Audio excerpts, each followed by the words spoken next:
Ho ampitomboina ao aminareo hatrany ny fahasoavan'i Jesoa.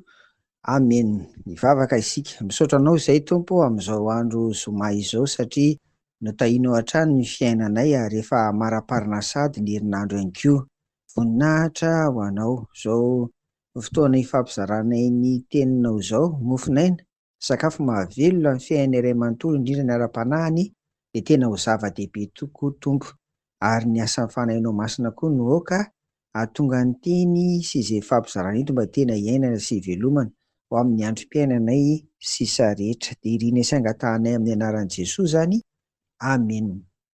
Anio amin'izao zoma mahafinaritra izao ry havana dia ny tantaran'ny Ananiasy sy Safira atao amin'ny asan'ny apôstôly toko 5:1 ka hatramin'ny 11 no andiantsika ny fahefan'ny fanahy masina amin'ity anio ity. Raha vao teraka ny fiangonana kristianina taorian'ny latsahan'ny fanahy masina ao amin'ny asan'ny apôstôly toko 2 dia ny iray toerana ny mpino kristianina, ary ny ombonany avokoa ny fananany rehetra dia nivarotra ny taniny koa tahaka ny hafa rehetra i Ananiasy sy Safira, ka nanafena ny vola fa tsy nomen'ny apôstôly manontolo.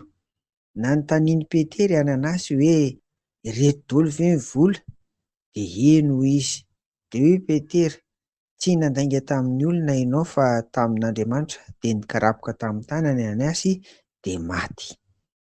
Afaka adiny telo tsy nahalala ny zava-nisy, tsy nahalala koa ry Safira vady fa efa maty ny Ananiasy, dia tonga izy ka mbola nanontaniany Petera toy ny teo ihany koa hoe ireto ihany ve no vidin'ny taninareo? Eny hoy Safira. Dia Petera eo amin'ny 6 vakiana amin'ny anaran'i Jesoa.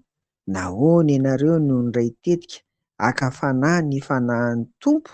Indro eo am-baravarana ny tongotra izay nandevina ny vadinao, ary hitondranao mivoaka koa izy. Amen. Rehefa narehan'izany ary Safira dia nikarapoka tamin'ny tany koa teo any tongotry ny apôstôly teo, dia maty. Ary izay rehetra nahita an'izany hoy ny 11 dia raiky tahotra daholo izay nahita sy nandre an'izany. Ry havana, tandremo, atovy faty, tsy azo atao mihitsy izany ny mandeha amin'ny tsy fahamarinana. Eto ohatra amin'izany tsy fahamarinana izany ny mandainga amin'ny fanahy masina.